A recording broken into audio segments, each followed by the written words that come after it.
Sir. Welcome Swapna. Welcome to my palace. നീയോ?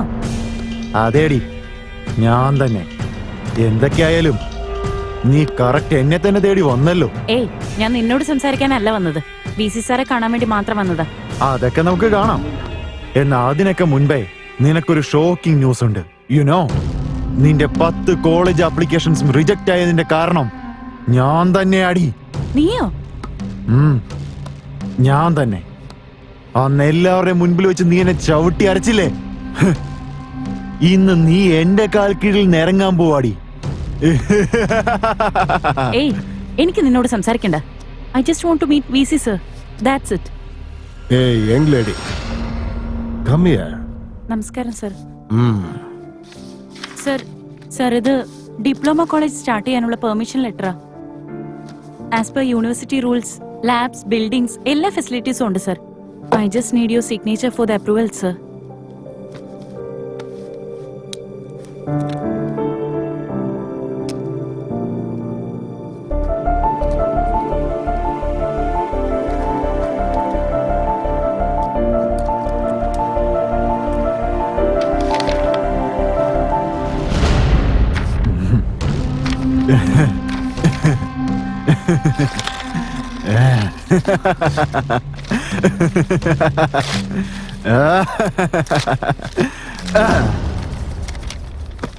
My son is my world. നീ അവനെ അപമാനിച്ചു അല്ലേ? You never get permission. You must suffer. Sir, ഇത് ശരിയല്ല. ഇത് മാത്രമാണ് ശരി.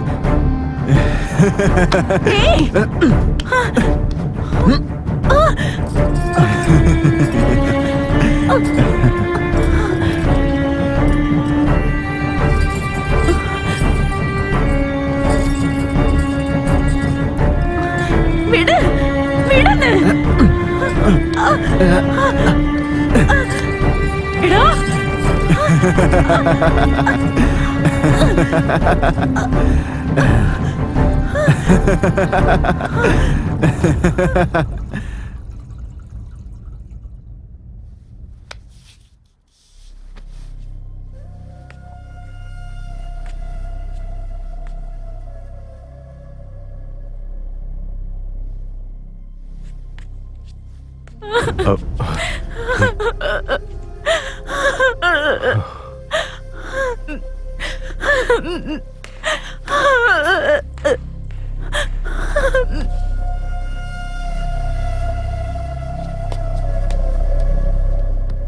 നോക്കുമോളെ, കരയല്ലേ?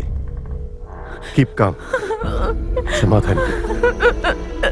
നോക്കുമോളെ, നോക്ക്, ഒന്നുമില്ല. സമാധാനമായിട്ടിരിക്കും. കരയണ്ട മോളെ.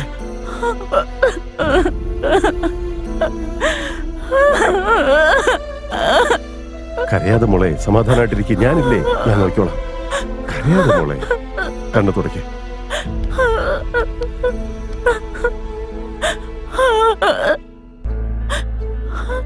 എന്റെ മോള് സ്വപ്ന.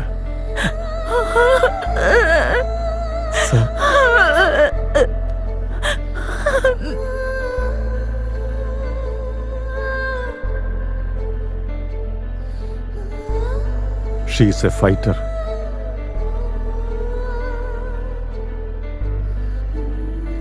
പക്ഷെ അവൾക്ക് അന്നൊന്നും ചെയ്യാൻ കഴിഞ്ഞില്ല. അവളെ കൊണ്ടൊന്നും ചെയ്യാൻ പറ്റിയില്ലല്ലോ എന്നുള്ള കുറ്റബോധം അവളുടെ മനസ്സിനെ മരവിപ്പിച്ചു. അതുമാത്രമല്ല, വേദന, അപമാനം, അതെല്ലാം അവളുടെ മനസ്സിനെ വല്ലാതെ തളർത്തിക്കളഞ്ഞു. റൂമിന് വെളിയിലേക്ക് പോലും അവൾ വരാതെയായി. എപ്പോഴും ആ 4 ചുമരുകൾക്കുള്ളിൽ കഴിഞ്ഞുകൂടി. ചിലപ്പോൾ നിലവിളിച്ചെഴുന്നേൽക്കും, ദേഷ്യപ്പെടും, കരയും, ഭയപ്പെടും.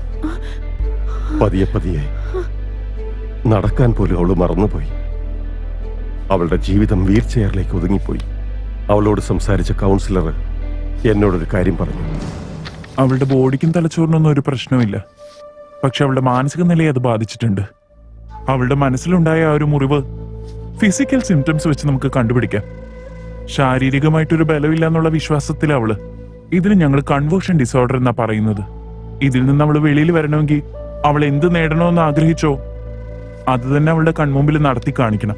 എങ്കിൽ മാത്രമേ ഇതിൽ നിന്നെല്ലാം ഒരു മാറ്റം ഉണ്ടാവൂ. അവള് വീണ്ടും പഴയതുപോലെ തന്നെയായി മാറും.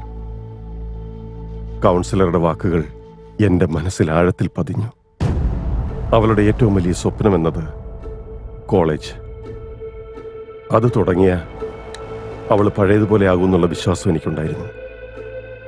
ഓരോ ദിവസം കഴിയുന്തോറും അവളെ ഈ അവസ്ഥയിൽ കാണുന്നത് എനിക്ക് സഹിക്കാൻ വയ്യാതായി. കോളേജ് തുടങ്ങാനുള്ള എല്ലാ ശ്രമങ്ങളും ഞാൻ നടത്തി. പക്ഷെ പല കാരണങ്ങളാലും അത് റിജക്റ്റായി. എനിക്ക് വേറെ നിവൃത്തിയില്ലാതെ എൻ്റെ മകളുടെ ഭാവിക്ക് വേണ്ടി ഞാനൊരു തീരുമാനമെടുത്തു. അത് തെറ്റാണെന്ന് എനിക്കറിയാമായിരുന്നു. പക്ഷെ യൂണിവേഴ്സിറ്റിയുടെ പെർമിഷൻ ഇല്ലാതെ ഞാൻ കോളേജ് തുടങ്ങി. കോളേജിൽ ബെല്ലടിക്കുന്നതിൻ്റെ ശബ്ദവും സ്വപ്നങ്ങൾ മനസ്സിലേറ്റി നടന്നു കയറി വരുന്ന സ്റ്റുഡൻസിന്റെ ശബ്ദം, ചിരി, ആരവങ്ങൾ, ഇതെല്ലാം അവൾ കേട്ട് ആസ്വദിക്കുമ്പോൾ അവൾ പഴയതുപോലെ ആകുമെന്ന് എനിക്ക് ഉറപ്പായി. അതുകൊണ്ട് തന്നെ ആ കോളേജ് ഞാൻ നിർത്താതെ തുടർന്നു വന്നു. അവസാന നിമിഷം പഠിച്ചിറങ്ങുന്ന കുട്ടികൾക്ക് സർട്ടിഫിക്കറ്റ് കൊടുക്കേണ്ട സാഹചര്യം വന്നപ്പോൾ ഫേക്ക് സർട്ടിഫിക്കറ്റ് ഉണ്ടാക്കിയെടുത്തു. എന്റെ മകളുടെ സന്തോഷത്തിന് വേണ്ടി ആയിരക്കണക്കിന് സ്റ്റുഡൻസിന്റെ, അവരുടെ പേരൻസിന്റെ സ്വപ്നങ്ങളെയെല്ലാം ഞാൻ തകർക്കുകയായിരുന്നു. ചെയ്തത് തെറ്റ് തന്നെയാ. I am sorry.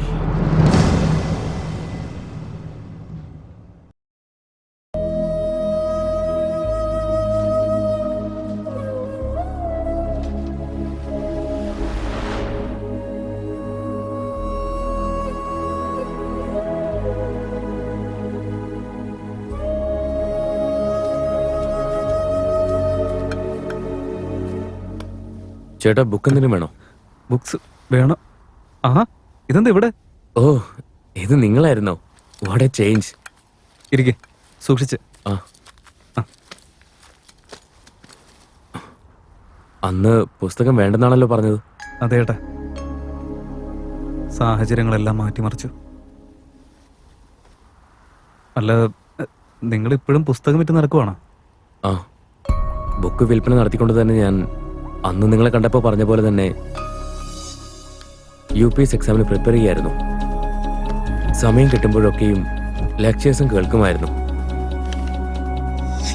ലൈബ്രറിയിൽ ജോലി ഉണ്ടായിരുന്ന എൻ്റെ അമ്മ ദിവസവും ഓരോരോ ബുക്കുകൾ വായിച്ച് റെക്കോർഡ് ചെയ്ത് അതെനിക്ക് അയക്കുമായിരുന്നു. സമയം അനുസരിച്ച് ഞാനത് കേൾക്കും. അമ്മ വീട്ടിലെ ജോലിയൊക്കെ തീർത്തിട്ട് ഓരോ സബ്ജക്റ്റും എനിക്ക് എക്സ്പ്ലെയിൻ ചെയ്ത് തരുമായിരുന്നു. മെയിൻസ് എക്സാം എഴുതി അതിൽ പാസ്സായി ഇന്റർവ്യൂ അറ്റൻഡ് ചെയ്തു. റിസൾട്ട് അറിയാൻ വേണ്ടി എൻ്റെ അമ്മ എൻ്റെ ടാബിൽ റാങ്ക് ലിസ്റ്റ് ചെക്ക് ചെയ്തുകൊണ്ടിരുന്നപ്പോൾ നേരത്തെ 4 പ്രാവശ്യം എക്സാം എഴുതിയ ഞാൻ 5ാം തവണയും ഫെയിൽ ആവുമെന്നുള്ള പേടിയുണ്ടായിരുന്നു. രവി, മോനെ നീ പാസ്സായടാ. അമ്മേ, താങ്ക്സ് അമ്മേ.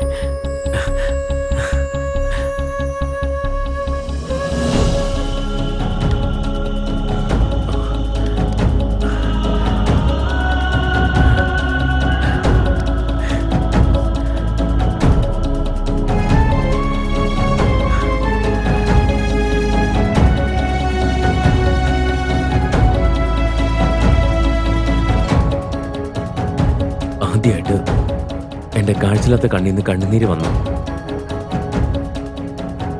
മാനം തൊട്ട കുട്ടിയുടെ സന്തോഷം ഉണ്ടായിരുന്നു എനിക്ക്. അതെന്റെ മനസ്സിൽ നിറഞ്ഞു നിന്നു. വാവ്, ഗ്രേറ്റ് ഏട്ടാ. എനിക്കും എൻ്റെ ജീവിതത്തിൽ ഒരുപാട് സ്വപ്നങ്ങളുണ്ടായിരുന്നു. പക്ഷെ ഒന്നും യാഥാർത്ഥ്യമായില്ല. പക്ഷെ നിങ്ങളുടെ മനസ്സിൽ ഒരേ ഒരു സ്വപ്നം മാത്രമേ ഉണ്ടായിരുന്നുള്ളൂ. നിങ്ങൾ അതിനുവേണ്ടി അധ്വാനിച്ചത് നേടിയെടുത്തില്ലേ? കൺഗ്രാറ്റ്സ്.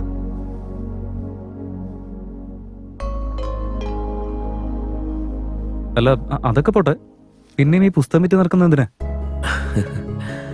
ഭൂമി അതിന്റെ കറക്കം അവസാനിപ്പിച്ചു കഴിഞ്ഞാൽ നമുക്കാർക്കും പകല് സൂര്യനെയും കാണാൻ കഴിയില്ല, രാത്രി നക്ഷത്രങ്ങളുടെ തിളക്കവും കാണാൻ സാധിക്കില്ല. മനുഷ്യനായിട്ടുള്ളവൻ പറഞ്ഞ വാക്കും മറന്നുപോയേക്കാം, കേട്ട വാക്കും മറന്നുപോയേക്കാം. എന്നാ അന്നം തന്ന തൊഴിലിനെ എത്ര ഉയരത്തിലെത്തിയാലും മറക്കാൻ പാടില്ല. നിങ്ങൾ ഗ്രേറ്റ്. Excuse me.